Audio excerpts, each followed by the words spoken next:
Hello student, তোমরা সবাই কেমন আছো? আশা করি তোমরা সবাই ভালো আছো। আমি অনেক ভালো আছি। তো আমি যে ভিডিওগুলো বানাচ্ছি আশা করি তোমরা সবাই দেখছো। তো কার কথাটা কি ভালো লাগছে জানি না আমি, তবে আমি চেষ্টা করব যাতে তোমাদের অনেক বেশি কাজে লাগে ভিডিওসগুলো। শুধুমাত্র মানে ব্যক্তিগত জীবনে তো অবশ্যই বটে, পড়াশোনার ক্ষেত্রে, চাকরির ক্ষেত্রে, সব জায়গাগুলোতে যেন কাজে লাগে, যাতে তোমরা কাজে লাগিয়ে অবশ্যই তোমরা তোমাদের সফলতা অর্জন করতে পারো। আমি এর আগে যে ভিডিওটা বানিয়েছিলাম সেই ভিডিওটা ছিল ভার্ব নিয়ে। ভার্বকে আমরা কটি ভাগে ভাগ করতে পারি এবং ভার্বগুলোকে আমরা কিভাবে বাক্যে ব্যবহার করতে পারি। দেখো, বর্তমানে সবাই কিন্তু আমরা ইংরেজিতে কথা বলতে চাই। এটা কিন্তু এমন কোনো লোক নেই যে পড়াশোনা জানে না, তারও মনে হয় মাঝে মাঝে যখন শিক্ষিত লোকের সামনে চলে আসি আমি দুলাম ইংরেজিতে কথা বলি, এটা সবার মনে হয়। ইংরেজিতে কোনো কিছু লেখা, কোনো স্ক্রিপ্ট লেখা, লেটার, প্যারাগ্রাফ, নোটিশ, যা ইচ্ছা লেখা এবং ইংলিশে কথা বলা, এটা কিন্তু বর্তমানে এখন সবার একটা ইচ্ছা হয়ে দাঁড়িয়েছে এবং এটা অনেক বড় একটা ইচ্ছা। তো এই ইচ্ছাটা নিয়ে কিন্তু সবাই কিন্তু আমরা ইংরেজি শিখতে বসি। ইংরেজিতে ভালো একটা স্কোর করা স্কুলে বা কলেজে এটা ভীষণ একটা গুরুত্বপূর্ণ জায়গা, কারণ ইংরেজি শিখতে হয়। আর ইংরেজিটা আমাদের কাছে যারা বাঙালি তাদের কাছে কিন্তু প্রচন্ড কঠিন, এবং আমি মনে করি যারা হিন্দি ভাষী তাদের কাছেও ইংরেজি একটা একটা কঠিন জিনিস, যেটা তারা শিখতে তাদের কাছে একটু সমস্যাই হয়। তো আজকে আমি যেটা পড়াবো সেটা হচ্ছে তোমাদের কি নিয়ে পড়াবো। আজকেই পড়াবো তোমাদের ভার্ব নিয়ে। কি নিয়ে? ভার্ব। এর আগে ভার্ব মানে কি? ক্রিয়াপদ বা ক্রিয়া। এর আগে আমি একটা ভিডিও বানিয়েছিলাম, যে ভিডিওটার মধ্যে ছিল ভার্বের যে আমরা চারটে ভাগে verbs are classified in four different ways। ভার্বকে আমরা সাধারণত চারটে পৃথক রাস্তা দিয়ে পৃথকভাবে ভাগ করতে পারি। এর আগের দিন যেটা আমি শিখেছিলাম সেটা হচ্ছে আমাদের অক্সিলারি। আমি এখানে লিখছি, প্রথমে এটা হচ্ছে অক্সিলারি। আর 2 নম্বরে আমাদের কি ছিল? 2 নম্বরে ছিল আমাদের মেইন ভার্ব।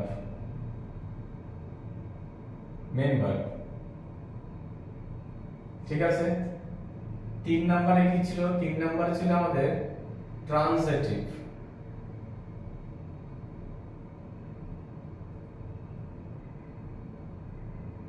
ট্রান্সিটিভ। 4 আমাদের কি ছিল? ইনট্রান্সিটিভ।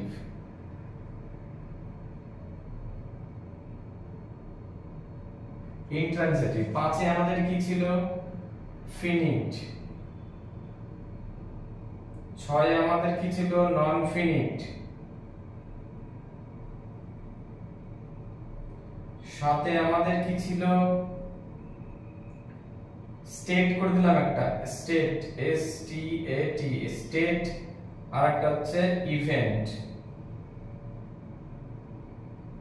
এই হচ্ছে আমাদের মোট ভার্ব। ঠিক আছে। এর আগের দিনে আমি যে ভিডিও বানাচ্ছিলাম তাতে আমি এই দুটোকে শিখিয়ে দিয়েছিলাম।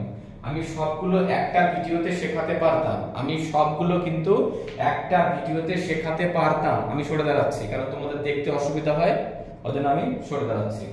এখানে আমি আগের দিন অক্সিলারি ভার্ব, মেইন ভার্বটা আগের দিন আমি শিখিয়ে দিয়েছি, কারণ আমি সবগুলো একটা ভিডিওতে শেখাতে পারতাম, কিন্তু ভিডিওটা অনেক বড় হতো। তোমরা সবাই ভালো করে জানো যে আমি কোনো কিছু সংক্ষেপে পড়াই না, আমি যেটাই পড়াই ডিটেলসে পড়াই, যাতে একটা বাচ্চা মানুষও খুব সহজে, অতি সহজে জলের মতো করে বুঝতে পারে, যাতে কারোর কোনো বুঝতে কোনো অসুবিধা না হয়। এটা অফলাইন করা হতো, আমি সামনাসামনি দাঁড়াতাম, তোমার সামনে থাকতে, প্রশ্ন করতে, উত্তর দিতাম, অনেক বেশি ভালোভাবে শেখা যেত।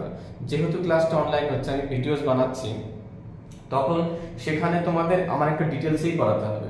তোমরা ওখান থেকে বসে যারা দেখবে ফোনের মধ্যে, তাদের জন্য কোনো প্রশ্ন না থাকে। ঠিক আছে। ওর জন্য আমি ভিডিওগুলো কি করি, যখন দেখি একটু বড় হচ্ছে তখন এই ভিডিওটাকে ভাগ করে দিই, ভাগ করে দিয়ে ছোট ছোট করে পাট করে শেখা, যাতে তোমাদের সবার শিখতে সুবিধা হয়। আজকে আমরা শেখাবো ট্রান্সিটিভ। ট্রান্সিটিভের বাংলা কি বলে? সকর্ম ক্রিয়াপদ। আর ইনট্রান্সিটিভ কি বলে? অকর্ম।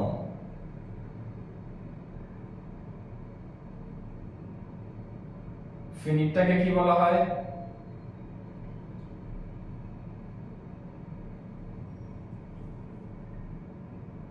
সমাপিকা,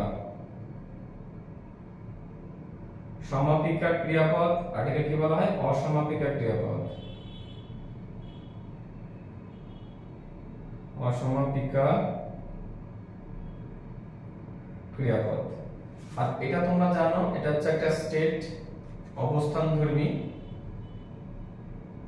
এটা তোমাদের বিশেষ কোনো গুরুত্বপূর্ণতার মধ্যে পড়ে না। অবস্থান একটা তোমার ঘটনা ধরে নাও, ঘটনা ধরবে, এটা অবস্থান ধর্মী। এই হচ্ছে আমাদের মোট সমস্ত ভার্বগুলো রয়েছে এখানে। এখানে আমাদের সমস্ত ভার্বগুলো আমরা আজকে শিখব খুব সহজে। আমি বেশি বড় ভিডিও বানাবো না, আমি সরে দাঁড়াচ্ছি। ভিডিওগুলো আমি বড় বানাবো, যাতে তোমাদের শিখতে মানে অনেকটা বড় ভিডিও হলে সবারই একটুখানি বোরিং লাগে। তো আমি এবার ডাইরেক্ট চলে যাচ্ছি ট্রান্সিটিভ ভার্বে। তো আমি এই কটা মুছে দিলাম, এই ভার্বগুলো আমি একটা করে মুছে দিচ্ছি। আচ্ছা, মুছে না দিলেও চলবে। আমি যদি এখান থেকে এই ভার্বটাতে আমি করি, তাহলে ট্রান্সিটিভ ভার্বটা আমি একটা করে লিখছি আর তোমরা শেখাচ্ছি। ট্রান্সিটিভ মানে কি? ট্রান্সিটিভ মানে হচ্ছে আমাদের সকর্ম, সকর্ম ক্রিয়াপদ। এই যে সকর্ম ক্রিয়াপদটি রয়েছে, ট্রান্সিটিভ ভার্বটা আমরা কাকে বলবো? Transitive verb. Transitive verb is a word. Transitive verb is a word. It does not work. এটা কিন্তু মানে আমি তোমাদের একটু ভালো করে বলছি আমি যে ট্রান্সিটিভ ভার্বটা এমন একটা verb. Transitive verb is a word. Transitive ভার্বটা কি রয়েছে? একটা শব্দের কথা যদি বলি, a verb is a transitive, ঠিক আছে? If the action does not stop with agent, তাহলে একটা ভার্ব থাকবে যে ভার্বটার কাজটা কিন্তু শেষ হবে না। এরকম একটা কিছু বোঝায়, যে ভার্বটার কাজটা কিন্তু শেষ হবে না, ঠিক আছে? with the agent, তোমাকে এটা মনে রাখতে হবে। but passes from the agent to complete the else, ঠিক আছে? কি বললাম আমরা তাহলে আমরা এখান থেকে? তাহলে বুঝতে পেরেছো এটা যে a verb is transitive if the action does not stop with the agent but passes from the agent to something else। তাহলে এই হচ্ছে আমাদের ট্রান্সিটিভ ভার্ব। আমি একটু বাংলায় বলছি, অনেকে তো ইংরেজিতে বলে বুঝতে পারো না, আমি বাংলায় বলছি। ট্রান্সিটিভ ভার্ব এমন একটা ভার্ব, এই বাক্যের মধ্যে থাকে কর্তা যে কাজটা করে, কোনো কর্তা একটা কাজ করে বাক্যের মধ্যে থেকে, সেই কর্তার যে কর্মটা থাকে, সেই কর্মটাকে সম্পাদন করার জন্য যদি আর অন্য কোনো কিছুর প্রয়োজন হয়, তখন সেই ভার্বটাকে আমরা বলবো ট্রান্সিটিভ ভার্ব। আমি ধরো একটা সেন্টেন্স নিচ্ছি, যেমন আমি একটা সেন্টেন্স নিচ্ছি, আমি এখানে ধরো আই লাইক ম্যাঙ্গো। আমি আম পছন্দ করি, আমি আম পছন্দ করি। এটা পরিষ্কার তোমরা বুঝতে পারছো? তাহলে আই লাইক ম্যাঙ্গো, আমি এখানে আম পছন্দ করি। এটা কি? সাবজেক্ট। এটা কি? Main verb. এটা কি? অবজেক্ট। তাহলে এটা যদি আমরা এভাবে লিখতে পারি, এবার তোমার প্রশ্ন হচ্ছে যে ভার্বটা, যে সেন্টেন্সের যে ভার্বটা, যে বাক্যটা, যে শব্দটা মেইন ভার্ব হিসেবে ব্যবহৃত হয় এবং তার আলাদা একটা কর্ম থাকে। দেখো এখানে তুমি কি পছন্দ করো, তুমি কি পছন্দ করো? যদি আমি বলি আই লাইক ম্যাঙ্গো, আমি আম পছন্দ করি, রাইট? তাহলে তুমি কি পছন্দ করো? আম পছন্দ করি। তাহলে আমটা কি? অবজেক্ট। আরেকটা কথা বলি, অবজেক্ট কি করে ফাইন্ড আউট করতে হয়? if you want to find the object from a sentence, you should have asked by what and whom। কোন সেন্টেন্স থেকে যদি তোমাকে অবজেক্ট খুঁজে বার করতে হয়, তোমাকে হয় কি, কয়সি কি, অথবা কাকে দিয়ে প্রশ্ন করতে হবে। প্রশ্ন করলে যে ভার্বটাকে যে প্রশ্ন করলাম, প্রশ্ন করার পর যে উত্তর পাবো, সেটাকে কিন্তু আমরা কি বলবো? অবজেক্ট বলবো। সেটাকে আমরা কি বলবো? অবজেক্ট বলবো। অর্থাৎ এই ট্রান্সিটিভ ভার্বটা কি রকম হবে? যে যার মধ্যে কোনো কর্ম থাকবে, যার মধ্যে কোনো কর্ম থাকবে। তাহলে আই যদি বলতাম আই লাইক, আমি পছন্দ করি, কি পছন্দ করি, এখানে কিন্তু কোনো কাজ নেই, কোনো কিন্তু কর্ম নেই। অর্থাৎ ট্রান্সিটিভ ভার্ব হলে এরকম হয়, একটা কর্তার আলাদা একটা কর্ম থাকবে, যার মধ্যে কর্ম থাকবে তাকেই বলবো আমরা ট্রান্সিটিভ ভার্ব। তাহলে এখানে একটা কর্ম রয়েছে, অবজেক্ট রয়েছে। তুমি এরকম বুঝতে পারো যে কোনো বাক্যের মধ্যে যদি কোনো অবজেক্ট থাকে, কোন বাক্যের মধ্যে যদি অবজেক্ট থাকে সেটাই কিন্তু কর্তার কর্ম, আর সেটাই কিন্তু ট্রান্সিটিভ ভার্ব। কোনটা ট্রান্সিটিভ ভার্ব? লাইকটা কিন্তু এখানে কি হবে? ট্রান্সিটিভ ভার্ব হবে, মনে রাখতে হবে। তাহলে দেখো আই লাইক ম্যাঙ্গো, এটা কি হবে? Transitive verb. কোনটা? লাইকটা। এটা একটা মেইন ভার্ব। মেইন ভার্বগুলোকে আমরা যে ভাগ করি না, মেইন ভার্ব, আমরা যে মেইন ভার্বগুলোকে ভাগ করি, তাহলে মেইন ভার্বের দুটো ভাগে ভাগ করা যায়, একটা হচ্ছে ট্রান্সিটিভ ভার্ব, একটা হচ্ছে ইনট্রান্সিটিভ ভার্ব। তাহলে মেইন ভার্বগুলো কিন্তু দেখো ট্রান্সিটিভ ইনট্রান্সিটিভ আলাদা করে কিছু নেই। মেইন ভার্বটাকে, মেইন ভার্বের যে কাজগুলো হয়, মেইন ভার্ব কখনো ট্রান্সিটিভের মতো কাজ করছে, কখনো ইনট্রান্সিটিভের মতো কাজ করছে। ইনট্রান্সিটিভ মানে সকর্ম, যার মধ্যে কর্ম থাকবে, লাইক ম্যাঙ্গো। ইনট্রান্সিটিভ যেখানে ম্যাঙ্গো থাকবে না, অর্থাৎ অবজেক্ট থাকবে না, কোনো কর্ম থাকবে না, একদম সোজা সাপটা। ওকে, তো আমি যদি এবার লিখি আই ইট রাইস, আমি যদি এখানে লিখি আই ইট রাইস, তাহলে পরে আমরা এখান থেকে কি বুঝবো? I eat rice. I eat rice যদি আমি লিখি, তাহলে আমরা এখান থেকে কি লিখবো, কি বুঝবো? এক সেকেন্ড।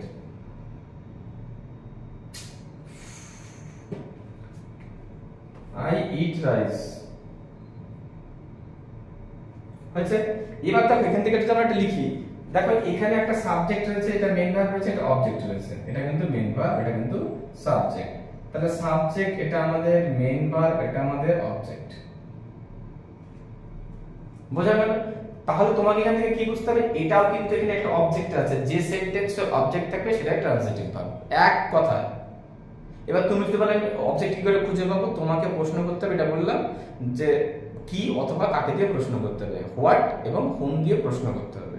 কাকে প্রশ্ন করবে? মেইন ভার্বটাকে প্রশ্ন করবে। প্রশ্ন করলে যে উত্তর পাবে, সে উত্তরটাই কিন্তু কি?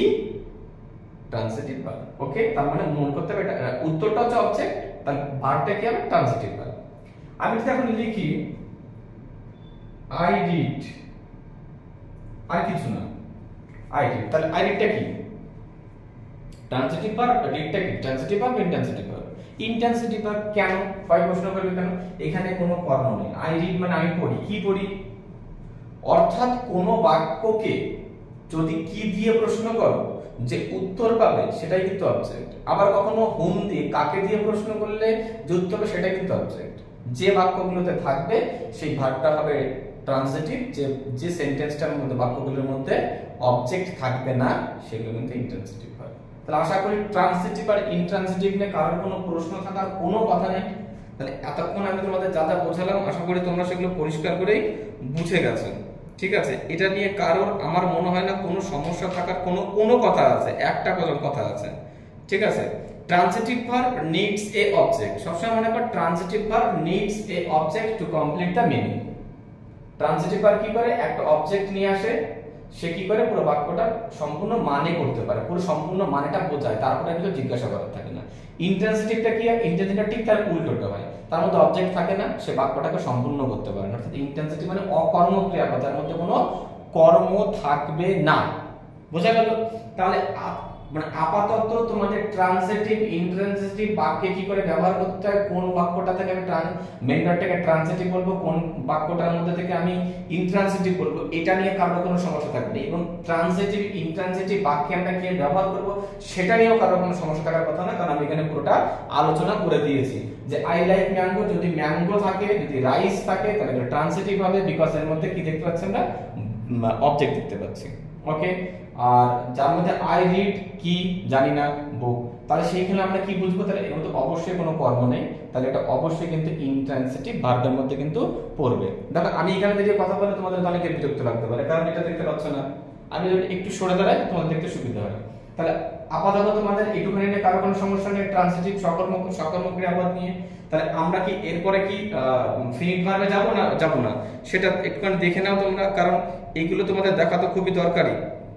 আচ্ছা, এখানে আরেকটা কথা বলা দরকার, কারণ কখনো কখনো দেখা যায় যে আমি একটুখানি মুছে দিচ্ছি, কখনো কখনো দেখা যায় দুটো করে ইসে চলে আসে, আমাদের দুটো করে অবজেক্ট চলে আসে কোন সেন্টেন্সের মধ্যে, দুটো করে অবজেক্ট চলে আসে। যেমন ধরে নাও যে আই রিড করব না, আচ্ছা আমি করছি আই গিভ হিম এ বুক।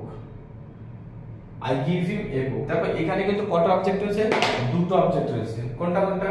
হিম একটা অবজেক্ট, এ বুক একটা অবজেক্ট, মানে বুকটা একটা অবজেক্ট, আমি এই বুকটা ধরে নিলাম একটা। ঠিক আছে, তাহলে এখানে কিন্তু দুটো অবজেক্ট আছে। এই দুটো যখন অবজেক্ট থাকবে, এখান থেকে বুঝতে হবে যে অবজেক্টের মাঝে মাঝে একটা ডিরেক্ট অবজেক্ট হয়, একটা ইনডিরেক্ট অবজেক্ট হয়। অবজেক্ট সাধারণত কটা হয়? দুটো হয়, একটা ডিরেক্ট অবজেক্ট আর একটা কিন্তু ইনডিরেক্ট অবজেক্ট। এটা হচ্ছে আমাদের ডিরেক্ট অবজেক্ট। কি কি হবে এটা? Direct object. আর এটা কি হবে? Indirect object. কেন? অনেকের প্রশ্ন হবে কেন আমি এটা বলবো। আমি যা পড়াচ্ছি আশা করি তোমাদের কোনো প্রশ্ন থাকবে না, কারণ আমি নিজে প্রশ্ন করি, নিজে উত্তর বলি। এটা ডিরেক্ট, এটা হচ্ছে ইনডিরেক্ট। কেন? যে বাক্যটার মধ্যে ইংলিশ গ্রামারে বলা হয়েছে, ইন দা মডার্ন ইংলিশে বলা হয়েছে যে বাক্যটির মধ্যে দুটো অবজেক্ট থাকবে এবং বাক্যটিকে যদি কি দিয়ে, হোয়াট দিয়ে প্রশ্ন করা হয়, মানে আই মিন মেন ভার্বটাকে প্রশ্ন করা হয় হোয়াট দিয়ে, শুধু হোয়াট, কিন্তু হুম না, হোয়াট দিয়ে, অ্যানসার যেটা হবে সেটা হচ্ছে ডাইরেক্ট, অর্থাৎ ডাইরেক্ট অবজেক্ট। বুঝা গেল? আর যদি তুমি হুম দিয়ে প্রশ্ন করো, মানে কাকে দিয়ে প্রশ্ন করো, তাহলে উত্তর সেটা কিন্তু হবে ইনডিরেক্ট অবজেক্ট। এটা ডিরেক্ট, এটা হচ্ছে ইনডিরেক্ট। বোঝা গেল? তাহলে এর প্রশ্ন করি আমি আই গিভ হিম এ বুক, আমি তাকে একটা বই দিই।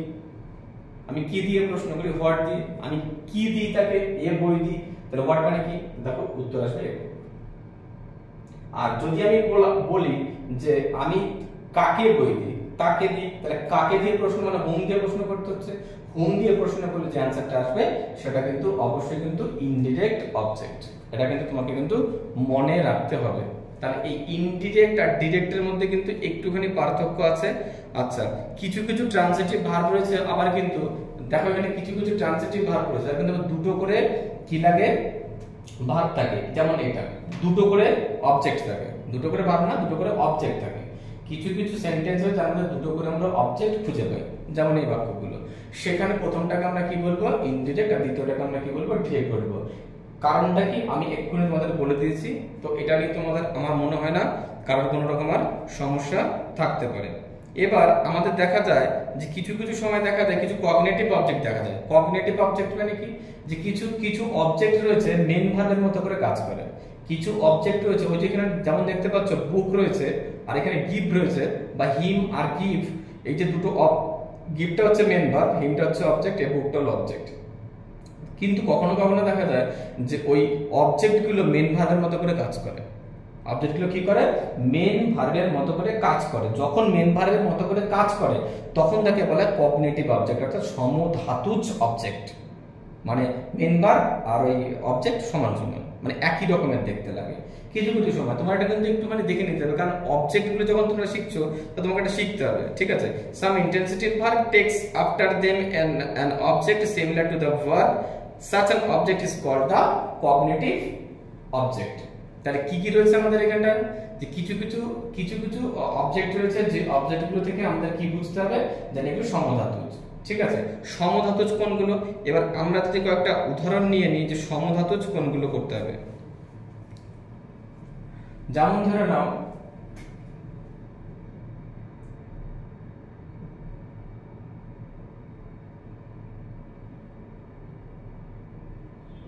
he fought a fight।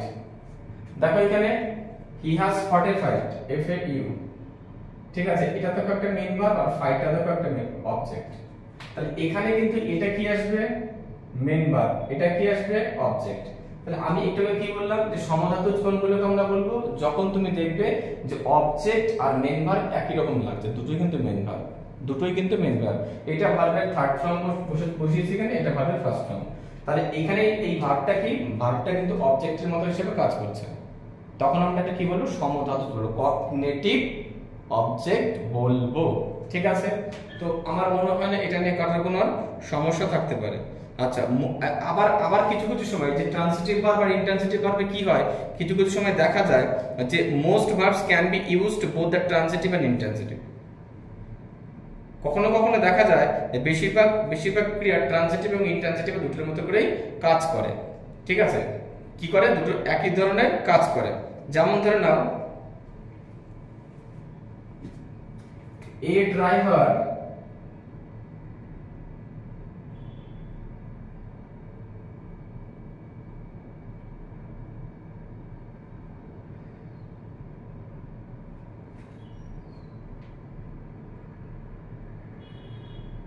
A driver stopped the train.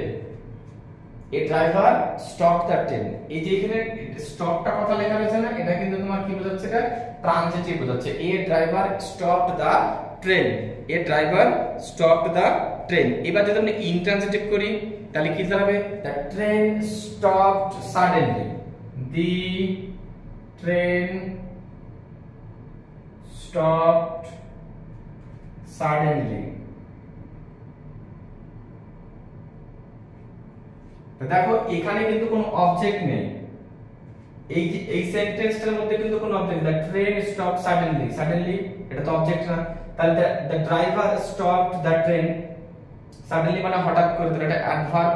তাহলে এখানে তো বুঝতে হবে এটা কিন্তু অবজেক্ট নেই, কিন্তু এখানে দেখো রয়েছে the driver stop the train. Driver কি থামালো? যদি কি দিয়ে প্রশ্ন করবো, ড্রাইভার কি থামালো? থামালো কি? দ্য ট্রেন, ট্রেনটাকে। তাহলে এখানে একটা অবজেক্ট আমরা খুঁজে পাচ্ছি। তাহলে এই যে ট্রেন কথাটা রয়েছে এটা কিন্তু অবজেক্ট, সো এটা কিন্তু ট্রানজিটিভ। এই ড্রাইভার এটা কি ট্রানজিটিভ, আর এটা কি ইনট্রানজিটিভ। তাহলে কখনো কখনো একই ধরনের ভার্ব থাকে, কিন্তু একই ধরনের ভার্ব থাকার পরেও কিন্তু কোনোটা কিন্তু ট্রানজিটিভ এর মতো কাজ করে, কোনটা ইনট্রানজিটিভ এর মতো কিন্তু কাজ করে থাকে। তারই কিন্তু একটা আমি উদাহরণ দিলাম যে ট্রানজিটিভ ইনট্রানজিটিভ যখনই হবে, এখানে যখনই হবে, কিন্তু সেই হওয়া সত্ত্বেও দুজনের কিন্তু ভূমিকাটা কিন্তু একটা হবে ট্রানজিটিভের মতো আর একটা হবে ইনট্রানজিটিভের মতো। যেমন তুমি আরেকটা নিতে পারো, আরেকটা যদি নিয়ে নাও তুমি হি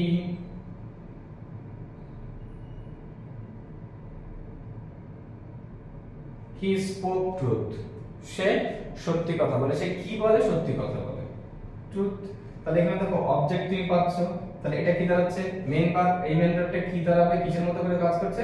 ট্রানজিটিভের মতো করে কাজ করছে। হি স্পোক ট্রুথ, বোঝা গেল? তাহলে এখানে তো এটা তো অসুবিধার কিছু নেই যে হি স্পোক ট্রুথ। তাহলে সে যে কথা বলে, সে কিভাবে কথা বলে? সত্যবাদীদের মতো করে কথা বলে। তার কথা বলার জন্য একটা কিন্তু অবজেক্ট রয়েছে, ঠিক আছে? আর আমি যদি আরেকটা বলি যে হি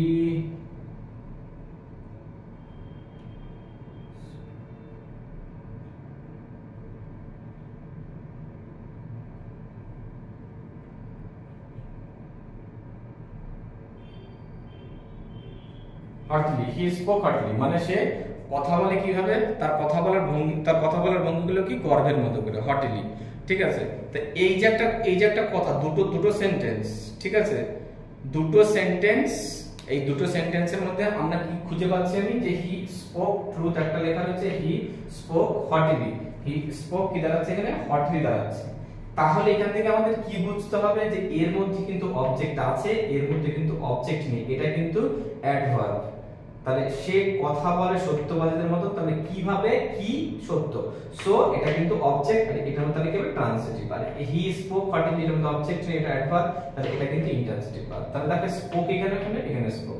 তাহলে একই দুটো সেন্টেন্স, একই রকমের দুটো সেম ওয়ার্ড, দুটো মেইন ভার্ব, দুটো বাক্যের মধ্যে বসেছে, কোনটার মধ্যে ট্রান্সিটিভ হিসাবে, কোনটার মধ্যে ইনট্রান্সিটিভ হিসাবে কিন্তু বসেছে। এ থেকে আমরা পরিষ্কার করে বুঝতে পারি যে ট্রান্সিটিভ ভার্বগুলো কিভাবে ব্যবহার করা হয় আর ইনট্রান্সিটিভ ভার্বগুলো কিভাবে ব্যবহার করা হয়। এবার আমি যদি আরেকটুখানি বলতে চাই, একটুখানি মুছে দিই, ইংরেজিতে যে কোনো জিনিস, যে কোনো বাক্য, যে কোনো টেন্স, যে কোনো গ্রামার, যা যা কিছু রয়েছে সবকিছু কিন্তু অনেকের মনে হয় যে এগুলো কিন্তু বড্ড কঠিন, কিন্তু এগুলো কিন্তু কোনো সময় কিন্তু কঠিনের মধ্যে আসে না, এগুলো কিন্তু সত্যি সহজ। আমরা যারা ইংরেজি দেখলে ভয় পাই না, মনে করি ভীষণ কঠিন জিনিস, পারবো না, হবে না, অসম্ভব, ফালতু কথা। আমি শিখে গেছি, তোমার মনে যে প্রশ্নগুলো হয় আমি শিখে গেছি, তার জন্য মনে হচ্ছে যে না আমার কাছে সহজ, তোমাদের কাছে কঠিন, এরকম নয়। আমার মনে হয় বাংলা মাতৃভাষা যদি তোমার না হয়, অন্য কোনো ভাষা মাতৃভাষা হতো, বাংলা ভাষা শিখতে গেলে জীবন শেষ হয়ে যেত। ইংরেজি ভাষা তার থেকে অনেক বেশি সহজ, অনেক অনেক অনেক বেশি সহজ, বোঝা গেল?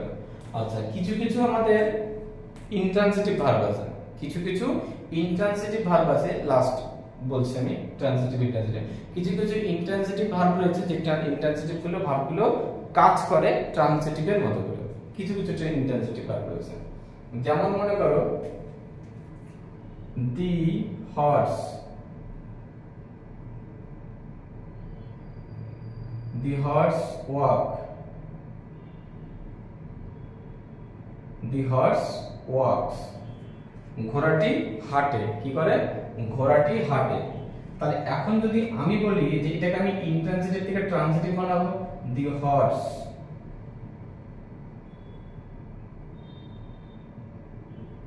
এটাকে যদি আমি বলা হয় যে এখানে এই যে ওয়াকস কথা, ওয়াকস মানে কি হাঁটা, এখানে একটা বিষয় ব্যবহার করা হয়েছে, এটা কিন্তু ইন্ট্রান্সিটিভ সে ব্যবহার করেছে কারণ এখানে কোনো অবজেক্ট নেই। দি হর্স ওয়াকস লেখা হয়েছে, ঘোড়া হাঁটে বা ঘোড়া হাঁটতে পারে এবং কিছু বোঝাচ্ছে। কিন্তু যদি আমি এরকম বলি যে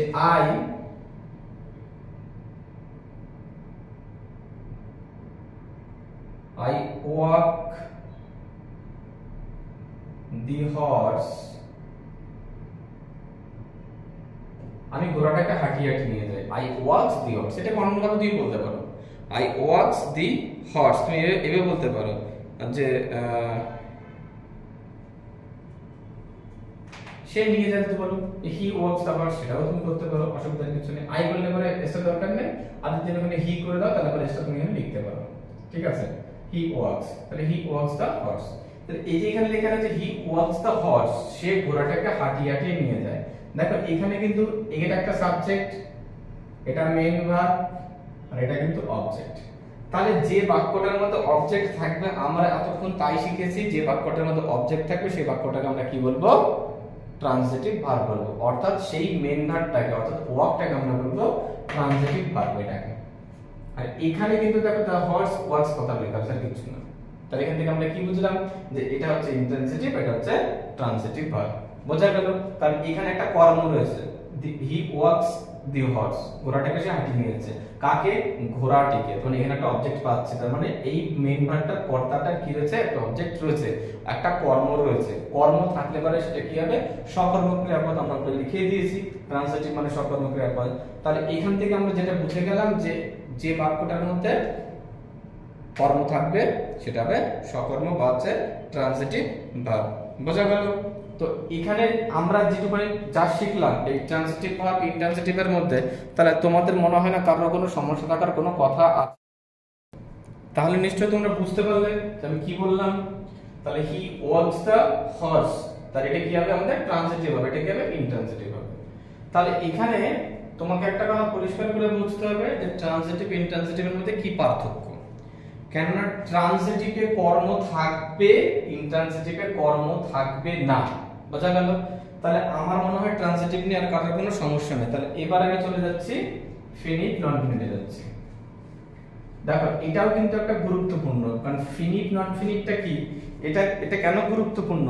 কারণ ফিনিটটা এমন একটা ভার্ব, ফিনিট এটা হচ্ছে সমাপিকা, সমাপিকা ক্রিয়া। সমাপিকা মানে কি? অর্থ সমাপিকা মানে হচ্ছে যে বাক্যটা, যে ভার্বটা, মেইন ভার্বটা একটা বাক্যের মধ্যে থেকে বাক্যটিকে সম্পূর্ণ করতে পারে, মানে মনের ভাবটা সম্পূর্ণরূপে প্রকাশ করতে পারে, সেটাকে আমরা বলবো হচ্ছে ফিনিট ভার্ব। আর ইনফিনিট তুমি ভালো করে বুঝতেই পারছো, কোনো একটা মেইন ভার্ব একটা বাক্যের মধ্যে থাকবে কিন্তু সে বাক্যটার মানেগুলোকে সম্পূর্ণ করতে পারবে না, তাকে বলা হবে ইনফিনিট ভার্ব। ঠিক আছে? তা এখান থেকে আমরা কি বুঝি যে এটা হচ্ছে ফিনিট ভার্ব আর এটা হচ্ছে ইনফিনিট ভার্ব। বোঝা গেল? কিছু কিছু ক্ষেত্রে দেখা যায় যে ফিনিট ভার্ব আর ইনফিনিট ভার্বের মধ্যে একটু পার্থক্য দেখা যায় কিছু কিছু ক্ষেত্রে।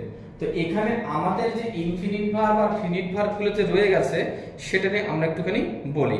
এই finite verb is limited by person and number, by person and number of the subject and changes its form according to tense. Finite verb বা সমাপিকা ক্রিয়া সাবজেক্ট বা কর্তার পার্সন এবং নাম্বারের দ্বারা সীমাবদ্ধ এবং একই রকম থাকে, মানে সীমাবদ্ধ মানে কোনো পরিবর্তন হয় না। টেন্স অনুসারে তার কোনো রূপের কিন্তু কোনো পরিবর্তন হয় না। টেন্স অনুসারে কি হয়? কোনো রূপের কিন্তু কোনো পরিবর্তন হয় না। কোনটা? এই দুটোর। আমি একটা বলছি এখানে, এটা কিন্তু কোনো টেন্স অনুসারে কোনো রূপের কিন্তু কোনো পরিবর্তন হয় না। ঠিক আছে? ট্রান্সিটিভ ভার্বটা বললাম। এবার তুমি যদি ইন্ট্রান্সিটিভ ভার্বটা ধরো, ঠিক আছে? ইন্ট্রান্সিটিভ ভার্বকে এ নন ফিনিট ভার্ব, ইন্ট্রান্সিটিভটা কি দাঁড়াচ্ছে? এ নন ফিনিট ভার্ব। ইন্ট্রান্সিটিভ বলছি আমি, এটা সরি আমি নন ফিনিট ভার্ব বলছি আমি, সরি এটা হচ্ছে ফিনিট আর এটা হচ্ছে নন ফিনিট বলছি আমি। তা নন ফিনিটটাতে কি, আমরা যখন নন ফিনিটটা নিয়ে আলোচনা করব ঠিক ফিনিটের অপোজিটটা হবে। ফিনিটটা কি আমরা শুনলাম, নন ফিনিটটা কি সমাপিকা ক্রিয়া, আর নন ফিনিটটাতে লিখে দাঁড়াবে পুরো দাঁড়াবে হচ্ছে অসমাপিকা, ঠিক এর অপোজিটটা দাঁড়াবে। A non finite verb is not a limited a person or number, কোনো পারসন বা কোনো নাম্বারের ক্ষেত্রে কিন্তু লিমিটেশন থাকে না, ঠিক আছে, কোনো লিমিট থাকে না, ভালো করে বুঝতে হবে। At a number is a verb that has a subject and its thereby কি থাকে called and finite verb simply infinite. একটি নন ফিনিট ভার্ব কোনো ফিনিট ভার্বের মতো সাবজেক্টের পারসন এবং নাম্বার দ্বারা সীমাবদ্ধ হয় না, তাই একে ফিনিট ভার্ব বলা হয়। কখনো কখনো এটাকে ফিনিটও বলা হয়ে থাকে, কখনো কখনো এটাকে কি বলা হয়ে থাকে, ফিনিটও কিন্তু বলা হয়ে থাকে। কোনটাকে বলে, নন ফিনিটটাকে। তাহলে আমরা এবার কিছু কিছু উদাহরণ নিয়ে নিই, যে উদাহরণগুলো থেকে আমরা পরিষ্কার করে বুঝতে পারবো যেটার মধ্যে এটা ফিনিট এটা নন ফিনিট। ঠিক আছে, ধরে নাও তুমি যে বিমল গোস টু স্কুল, ধরে নাও তুমি যে কোনো একটা সেন্টেন্স ধরে নাও আমি এখানে, Bimal goes to school, Bimal স্কুলে যায়। তাহলে এখানে কিন্তু সম্পূর্ণ একটা মনের ভাব প্রকাশ পাচ্ছে, বিমল স্কুলে যায়, আর কিছু জিজ্ঞেস করার থাকে না, বিমল স্কুলে যায়। বেশ, তাহলে এই যে এই গোসটাটা মেইন ভার্ব, তাহলে এই মেইন ভার্বটার কাজটা কিরকম হবে, ঠিক কিন্তু ফিনিট ভার্বের মতো দাঁড়াবে, সমাপিকা ক্রিয়া, অর্থাৎ এই গোসটি মেইন ভার্বটি বাক্যটাকে সম্পূর্ণভাবে কিন্তু মানে মনের ভাবটাকে প্রকাশ করে দিচ্ছি বাক্যটার মাধ্যম দিয়ে।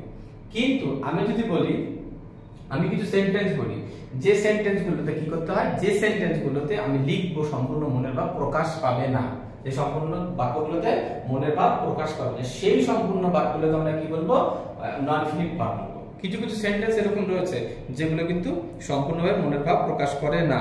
ঠিক আছে, Bimal does not like to go to school, ধরে নাও বিমল ডাজ নট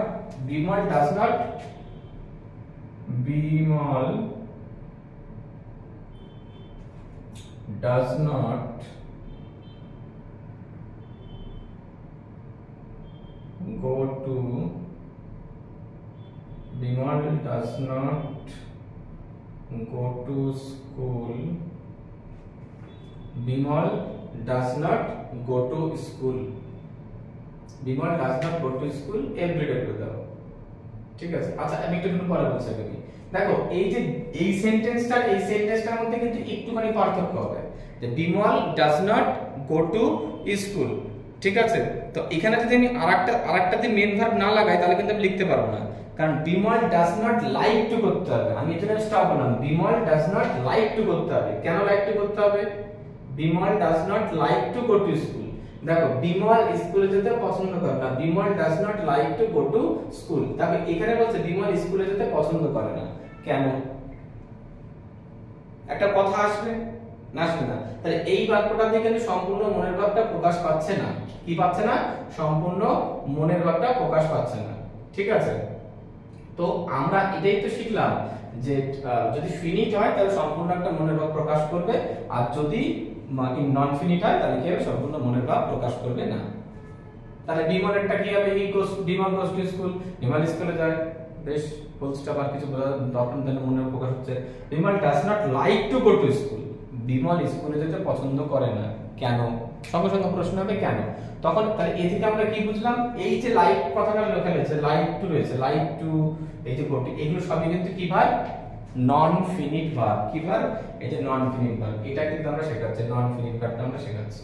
তাহলে এখন উপরেরটা কি হবে, গোসটা হচ্ছে ফিনিট আর এটা হচ্ছে নন ফিনিট ভার্ব, বোঝা গেল। তাহলে এখান থেকে আমাদের আর শেখার মতন কিছু নেই, বোঝা গেল। আবার কখনো কখনো দেখা যায় যে বাধ্যবাধকতা, অব্লিগেশন বোঝাতে পারে কি বসায়, হ্যাভ টু বসায়, অব্লিগেশন বোঝাতে হ্যাভ টু বসায়। ঠিক আছে, যেমন তুমি ধরো না আই হ্যাভ টু গো দেয়ার, আমি যেখানে বলা হয় যে আই হ্যাভ টু গো দেয়ার লিখবো, তাহলে আই হ্যাভ টু গো দেয়ার, আমাকে সেখানে যেতেই হবে, আমাকে সেখানে যেতেই হবে, তাহলে আই হ্যাভ টু গো দেয়ার। তাহলে এই যে গো কথাটা এটা কি দাঁড়াবে, আমাদের ফিনিট ভার্ব, এটা কিন্তু বাধ্যবাধকতা, অব্লিগেশন বোঝায়, কি বোঝায়, অব্লিগেশন বোঝায়, বাধ্যবাধকতা বোঝায়, বোঝা গেল। তাহলে আই হ্যাভ টু গো দেয়ার, আমি সেখানে অবশ্যই যাব, যেতে হবে আমাকে। তাহলে আরেকটা কথা মনে রাখবে, ফিনিট ভার্বের পর সবসময় কিন্তু টু বি ভার্ব হয়, কি ভার্ব এটা, to plus verb, to plus verb আসে, এটা কি আসে, টু প্লাস ভার্ব আসে সবসময়, কিন্তু মনে রাখবে। ঠিক আছে, আচ্ছা তাহলে কি হচ্ছে, কি হচ্ছে এখানে, আই হ্যাভ টু গো দেয়ার, আমি সেখানে, আমাকে সেখানে যেতেই হবে। ঠিক আছে, হ্যাভ টু দিয়ে বোঝানো। আবার তুমি যদি এরকম বলতে পারো কোনো সিদ্ধান্ত কথা, আই হ্যাভ টু, আবার I decided two I decided do the work, I decided to do the work, I decided যদি তুমি করো I decided to the work,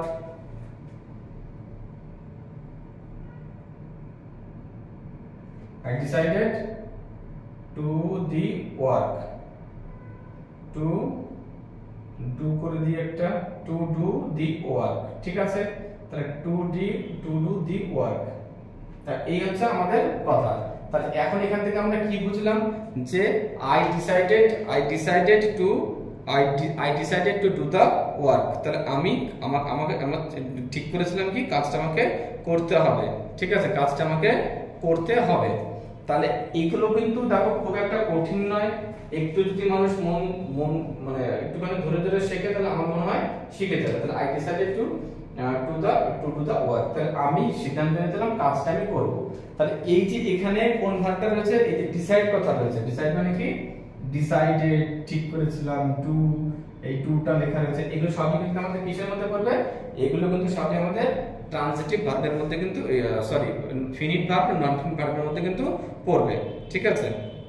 infinite verb এটা, এই দুটো কিন্তু আই হ্যাভ টু গো আর ডিসাইডেড, এই দুটো কিন্তু হচ্ছে ইনফিনিট ভার্ব আমাদের, কি ভার্ব, ইনফিনিট ভার্ব, ঠিক আছে। এখন দেখো আমি তোমাদের একটা নতুন জিনিস শেখাচ্ছি, ইনফিনিট ভার্বের সঙ্গে সবসময় আমরা টু বসাই, ইনফিনিট ভার্বের সাথে সবসময় আমরা কি বসাই, টু বসাই সাধারণত, কিন্তু কখনো কখনো দেখা যায় ইনফিনিট ভার্ব কিন্তু কখনো কখনো কি দেখা যায় টু দিয়ে বসে না, ঠিক আছে, টু দিয়ে বসে না, বিট, মেক, লেট এগুলো কিন্তু টু দিয়ে বসে না, সেই সেন্টেন্সগুলো আমি তোমাদের কয়েকটা শেখাচ্ছি, ঠিক আছে, ইনফিনিট ভার্বের মধ্যে।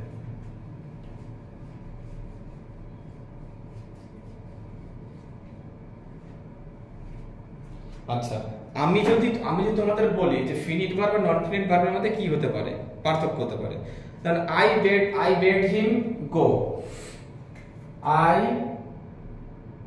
bid him go, আমি তাকে যেতে আদেশ করেছিলাম, I bid him go, আমি তাকে যেতে আদেশ করলাম, বোঝা গেল। তাহলে দেখো এই যে এখানে বিট সবসময় কি টু বসে না, কিন্তু ফিনিট ভার্বে সবসময় যে টু বসে তা নয়, তাহলে কিছু কিছু সময় টু ছাড়াও তাকে I bid him go, আমি তাকে যেতে আদেশ করলাম। let him sit there, তুমি যেটা বলো যে আরেকটা তুমি সেন্টেন্স বলো let him sit there, let একটা বলেছিলাম, let him sit there, তাকে সেখানে বসতে দাও, let him sit there, তাকে সেখানে বসতে দাও। তাহলে এখানে কি বোঝাচ্ছে তা যে দুটোই কিন্তু আমাদের কি ইনফিনিট ভার্ব, এই ইনফিনিট ভার্বগুলো কিন্তু আমাদের কিন্তু কি নিয়ে বসে, টু নিয়ে বসে আমরা জানি, কিন্তু কখনো কখনো টু ছাড়াও কিন্তু বসে, ঠিক আছে, এটা তোমাকে কিন্তু ভালো করে মনে রাখতে হবে। আচ্ছা, এবার তোমাদের যদি আমি বলি যে ফিনিট ভার্ব নন ফিনিট ভার্বের মধ্যে যে পার্থক্যগুলো সেগুলো তোমরা নিশ্চয়ই ভালো করে বুঝতে পেরে গেল, ঠিক আছে। তো এখানে আমরা কি করব, ও এটা একটু বি এ ডি করে দিই আমি, তাহলে সুবিধা হবে আমার, বি এ ডি, ঠিক আছে। তাহলে এটা হচ্ছে আমাদের কি কি ভার্ব রয়েছে, আমাদের ফিনিট ভার্ব শিখলাম আমরা, এখান থেকে আমরা নন ফিনিট ভার্ব শিখলাম, ঠিক আছে।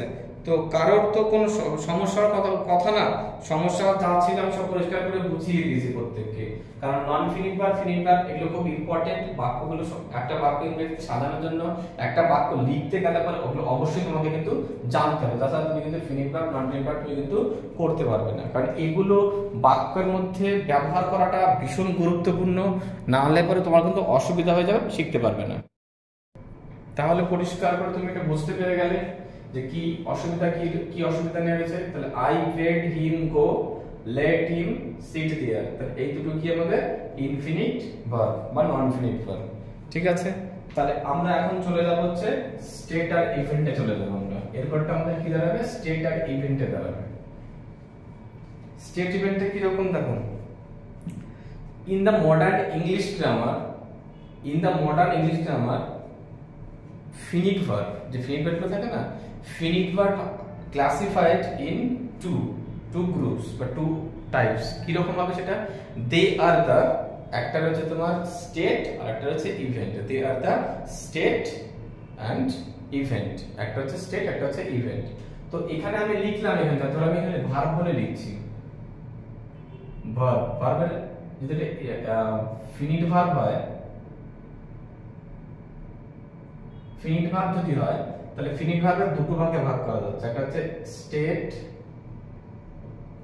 আর একটা হচ্ছে ইভেন্ট। ইভেন্ট এগুলো দুটো ভাগে ভাগ করা যায় হচ্ছে, মানে আমরা এখন যাচ্ছি স্টেট আর ইভেন্টে যাচ্ছি। ফিনিট ভার্বকে যে ফিনিট ভার্ব আছে, ফিনিট ভার্বে দুটো ভাগে ভাগ করা যায়। এবার এখান থেকে আমাদের ধরো স্টেটটাকে আমাদের কটা ভাগে ভাগ করা যায়? স্টেটটাকে ভাগ করা যায় আমাদের চারটি ভাগে ভাগ করা যায়। কি কি রয়েছে? স্টেটটাকে যে চারটি ভাগে আমরা ভাগ করব, এই চারটি ভাগে কি হবে? State of mind.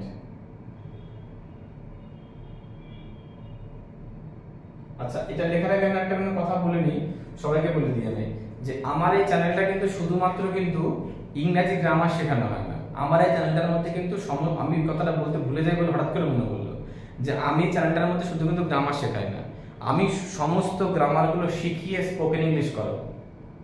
আমি এই চ্যানেলটিকে সাবস্ক্রাইব করার কথা কেন বলছি? কারণ যারা বাঙালি, যারা বাংলা ভাষায় কথা বলে, তাদের প্রচুর সমস্যা ইংরেজি নিয়ে, স্পেশালি ইংরেজি নিয়ে। কেন? কারণ ইংরেজিতে বাঙালিরা ওই সরকারি স্কুলে পড়লে পরে কিছু শেখে না, কিচ্ছু শেখে না। ক্লাস 5 থেকে বিএটি ব্যাট, সিএটি ক্যাট অনেক আগেকার লোকরা তাই শিখেছে। এবিসিডি তখন 5 থেকে শুরু হয়েছিল। তো আমার মনে হয় যে তোমাদের এই চ্যানেলটিকে সাবস্ক্রাইব করে রাখা উচিত, কেননা আমি ইংরেজিটার সব ডিটেলসে গ্রামারগুলো শেখাবো, তারপর আমরা স্পোকেন ইংলিশ শেখাবো, যাতে তোমাদের ইংলিশে কথা বলতে এবং গ্রামার শেখাচ্ছি, ইংরেজিতে কোনো কিছু লিখতে কারোর কোনো রকম কোনো অসুবিধা না হয়। কেন না হয়? কারণ আমি যেগুলো ফেস করেছি, আমি ছোটবেলা থেকে ইংরেজি নিয়ে যে সমস্যাগুলো ফেস করেছি, কিছু বুঝতাম না, আগে জিজ্ঞেস করে ঠিক করে বুঝিয়ে বলতো না, তখন আমার যেটা মুশকিল। তো আমি সেই জায়গাগুলোর জন্য আমি চেষ্টা করবো সেই জায়গাগুলোর জন্য কারোর জন্য কোনো অসুবিধা না হয়ে থাকে, কারোর জন্য কোনো সমস্যা যেন সেই জায়গাগুলোতে না আসে। আচ্ছা, কি হবে? State of পারসেপিং।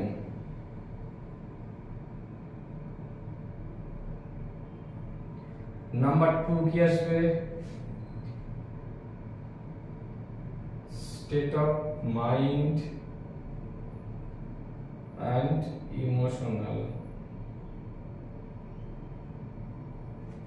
নাম্বার 3 তে কি আসবে?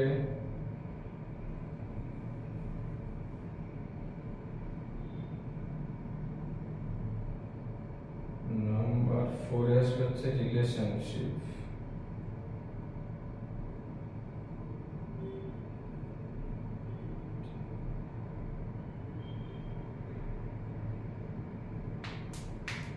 রিলেশনশিপ। আচ্ছা, তো আমরা এখান থেকে যেটুকুনি আমরা বুঝলাম, ঠিক আছে, যে আমরা ইংরেজিতে যা যা আমরা শিখছি এখানে সবই কিন্তু একটা গুরুত্বপূর্ণ জিনিস। মানে এখানে ইংরেজিতে বাক্য তৈরি করার জন্য বা বাক্য লেখার জন্য বা বাক্য বলার জন্য যা যা আমাদের দরকার সবগুলো কিন্তু আমাদের এখান থেকে কিন্তু শিখতে হবে। কেন? কারণ আমরা জানি যে আমরা যদি এই গ্রামারগুলো ভালো করে না শিখি তাহলে কিন্তু আমাদের কিন্তু পরবর্তীকালে কিন্তু অনেক কিন্তু সমস্যা হয়ে যেতে পারে। ঠিক আছে, যে সমস্যাগুলোর সম্মুখীন আমাদের কিন্তু হতে হবে এবং তাতে আমাদের কিন্তু অনেক মুশকিল হয়ে যাবে। কেন? কারণ আমি জানি তোমাদের ইংরেজি শিখতে গেলে যে জায়গাগুলো তো খুব কঠিন কঠিন বলে মনে হয় সেগুলো কিন্তু তোমাদের কিন্তু মন দিয়ে শিখতে হবে। ঠিক আছে, একটা হচ্ছে স্টেট অফ বিং।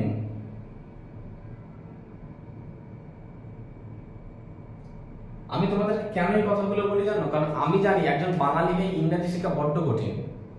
আর কলকাতাতে আমি দেখেছি, পশ্চিমবঙ্গের আমি তো সব জায়গায় যাইনি, তবে যতটুকু জায়গায় জানি ইংরেজিতে সবাই খুব দুর্বল। হিন্দি ভাষী যারা তাদেরও খুব ইংরেজিতে প্রচন্ড সমস্যা হয়। যারা ইংরেজিতে কথা বলে, মানে সরি, যারা হিন্দি ভাষায় কথা বলে বা বাংলা ভাষা করে, তাদের ইংরেজি তাদের কাছেও ভীষণ একটা কঠিন জিনিস। আর এখন তো বর্তমানে প্রাইভেট হোক সরকারি হোক ইংরেজি তোমাকে শিখতে হবে। সে আপ গাড়ি বলো, কনস্টেবল বলো বা স্কুলে বলো, তোমাকে ইংরেজি শিখতেই হবে। এই হলো আমাদের চারটে ভাগ স্টেটের। আর ইভেন্টের আমাদের কটা ভাগ রয়েছে? ইভেন্টের ভাগগুলো পরে লিখে দিচ্ছে, চারটাকে আমি ভালো করে শিখিয়ে নিই তোমাদের। ডাস্টার কোথায় গেল? তাহলে আমি একটা একটা করে তোমাদের শেখাচ্ছি যে কোনটাকে আমরা কি কি বলবো। ঠিক আছে, প্রথমেরটা ধরে নাও, যদি আমরা প্রথমেরটা যদি আমরা বলি স্টেট অফ প্রেসিডিং, এটা হচ্ছে বোধমূলক। এটাকে কি বলবো আমরা? বোধমূলক বলবো। যেমন আই সি ইউ আর এ ফুল, একটা সেন্টেন্স লিখে আমি আই সি ইউ আর এ ফুল। ঠিক আছে, আমি কোথায় লিখবো? আই সি ইউ আর এ ফুল। আমি এখানটা লিখছি আই সি ইউ আর এ ফুল। এটা আমি এই সেন্টেন্স লিখলাম, আমি এখানে ব্র্যাকেট করে দিচ্ছি। আই সি ইউ আর এ ফুল। এটা কিন্তু কি সেন্টেন্সের মধ্যে, এটা হবে স্টেট ধর্মী প্রিসিডিং, আর এটা কিন্তু বোধমূলক। বোধমূলক মানে সাধারণ যে কথাগুলো দ্বারা আই সি ইউ আর এ ফুল, ঠিক আছে, এটা কিন্তু আমাদের কি বোধমূলক সাধারণ যে কথাগুলো থাকে, ঠিক আছে। The rose smells sweet, তুমি একটা লিখতে পারো the rose smells sweet, ঠিক আছে, rose smells sweet আমি লিখলাম না কারণ জায়গা নেই এখানে। তাহলে আই সি ইউ আর এ ফুল, তাহলে আমাদের ফিনিটের দুটো ভাগ, একটা স্টেট একটা হচ্ছে ইভেন্ট। স্টেটের চারটে ভাগ, তাহলে স্টেট অফ প্রিসিডিং, তার প্রথম প্রিসিডিং মানে স্টেট অফ প্রিসিডিং মানে হচ্ছে বোধমূলক সাধারণ যে কথাগুলো, আই সি ইউ আর এ ফুল হয়ে গেল। তাহলে এটা তুমি যে কোনো সেন্টেন্স বলতে পারো, তার এখানে কিছু নেই, তাহলে রোজ স্মেলস সুইট অনেক কিছু বলতে পারো। আচ্ছা, এর মধ্যে স্টেট অফ মাইন্ড এন্ড ইমোশনালে যাই, সেখান থেকে আমরা কিছু নেই, everybody loves his mother, everybody loves his mother তুমি এটা বলতে পারো। I often forget his name, মানে যেগুলো একটু আবেগ ধরনের কথা।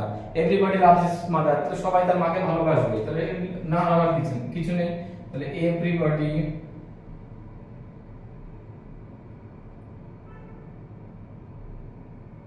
loves his mother, everybody loves his mother, বোঝা গেল। তাহলে কি হবে, স্টেট বিং এই যে একটা কথা, তাহলে এটি আমি কি করলাম, স্টেট অফ মাইন্ড আমরা করলাম, মানে এভরিবডি লাভস হিজ মাদার হয়ে গেল। তাহলে এখান থেকে আমরা কি বুঝলাম, এটা হচ্ছে স্টেট অফ মাইন্ডের ইমোশনাল যুক্ত কিছু কথা। I often forget his name, আমি মাঝে মাঝে তার নাম বলে যাই। আই অফেন মানে মাঝে আই অফেন মানে প্রায়শই মাঝে ফরগেট হিজ নেম, আমি তার নাম ভুলে যাই, অসুবিধার কিছু নেই। তাহলে এগুলো তোমার এখানে দাঁড়াবে স্টেট অফ বিং মানে কোনো কিছু হওয়াকে বোঝায়। স্টেট অফ বিং মানে কি, কোনো কিছু হওয়াকে বোঝায়, যে আমি কোনো একটা কাজ হচ্ছে বা কোনো একটা হওয়া, যে ভার্বগুলোতে করা বা হওয়া বোঝায় সেগুলো হচ্ছে বিং ভার্ব মানে he is a brave, he is a boy, he is a student, যা ইচ্ছা লিখতে পারো তুমি এখানে, হি ইজ এ ব্রেভ।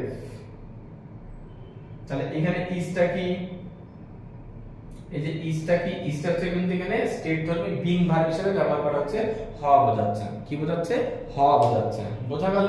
তাহলে এই যে এটা স্টেট বিং এর হি ইজ এ ব্রেভ, তাহলে ইজটা কি হওয়া বোঝাচ্ছে, আগে বলেছে হওয়া বোঝাবে, তাহলে হি ইজ এ ব্রেভ, তাহলে বোঝা গেল, এটা নিয়ে অসুবিধার কিছু নেই। আচ্ছা, তারপরে যদি আমি বলি রিলেশনশিপটা কি দাঁড়াচ্ছে, ওই যে আমাদের যে লাস্ট রিলেশনশিপ সম্বন্ধবাচক। I have a brother and sister, একটা সম্বন্ধ করতে হবে, তাহলে লিখে দাও তুমি এখানটা I have a brother and sister. তাহলে I have a brother and sister, আমি শুরু যাচ্ছি, I have a brother and sister. তাহলে এই যে লেখা রয়েছে তাহলে এখানে একটা সম্পর্ক, কি দিয়ে বলছে, রিলেশনশিপ। তাহলে এইখানে যে হ্যাভটা রয়েছে আই ব্রাদার এন্ড সিস্টার, এই হ্যাভটাকে আমরা কি বলবো, ফিনিট ভার্বের মধ্যে যেটা পড়ে, ফিনিট ভার্বের স্টেটের যে চারটে ভাগের মধ্যে লাস্ট রিলেশনশিপের মধ্যে পড়লো আই হ্যাভ, তাহলে এটা কি অ্যাকচুয়ালি যেটা ফিনিট ভার্বের মধ্যেই পড়ছে, বোঝা গেল। তাহলে এই হলো আমাদের চারটে ভাগ। এবার যদি আমরা চারটে ভাগ আমাদের স্টেটের হয়ে গেল, এবার যদি আমরা ইভেন্টে যাই, ইভেন্টে আমাদের দুটো, একটা সিঙ্গেল ইভেন্ট, একটা হচ্ছে রিপিটেড ইভেন্ট, একটা সিঙ্গেল ইভেন্ট আর একটা হচ্ছে রিপিটেড ইভেন্ট, ঠিক আছে। যেমন ধরে নাও যে I bought a orange from the market, আমি যদি ইভেন্টটা লিখি, এটা I bought orange oranges, I bought an করে দিয়ে এখানে কারেক্ট আছে article, I bought an oranges from market।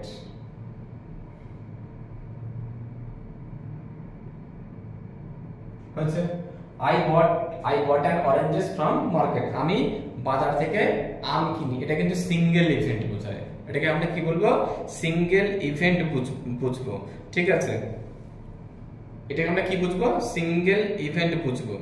তাহলে এটার মধ্যে কিছু নেই যে I bot an oranges from market, আমি বাজার থেকে আম কিনি, এটার মধ্যে কিছু নেই। কিন্তু ডবল ইভেন্ট কোথায় আসবে, মানে ইভেন্টের যে দুটো ভাগ, একটা সিঙ্গেল ইভেন্ট, আমি এটা লিখে দিচ্ছি, ইভেন্টের কটা ভাগ, ইভেন্টের যেমন ধরো সিঙ্গেল আর একটা হচ্ছে ডাবল, এই দুটো হচ্ছে ইভেন্টের দুটো ভাগ, একটা সিঙ্গেল ইভেন্ট, ডাবল ইভেন্ট। আমি এখন যেটা লিখেছি আই বট অ্যান অরেঞ্জেস, এটা কি হবে, সিঙ্গেল ইভেন্ট। তা আমি এখান থেকে একটুখানি মুছে দিচ্ছি, হ্যাঁ, এটা মুছে দিচ্ছি, আমি স্টেটটা মুছে দিলাম, নাহলে এখানে লেখার জায়গা পাচ্ছি না, একদম সব জগাখিচুড়ি হচ্ছে, ঠিক আছে। আমি এখান থেকে মুছে দিয়ে আমি নিচে লিখছি এখানটাতে, ধর এটা ছিল আমাদের ইভেন্ট, এটাকে কটা ভাগে ভাগ করা যায়, দুটো, একটা হচ্ছে সিঙ্গেল আর একটা হচ্ছে ডাবল। আচ্ছা, এবার সিঙ্গেল ইভেন্টের যেটা উদাহরণ দিচ্ছিলাম কি ছিল, আই বট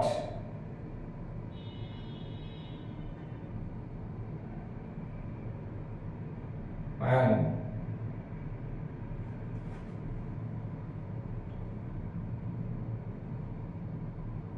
from market। আচ্ছা, আমি বাজার থেকে আম কিনি, কিন্তু যদি বলি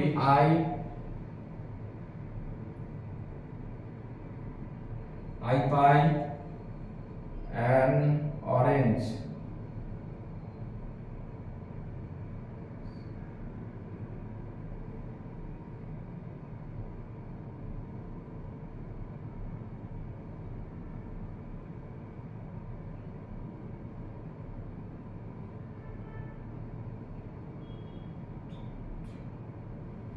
রেগুলারলি করে দেই, তাহলে সুবিধা হবে একটুখানি।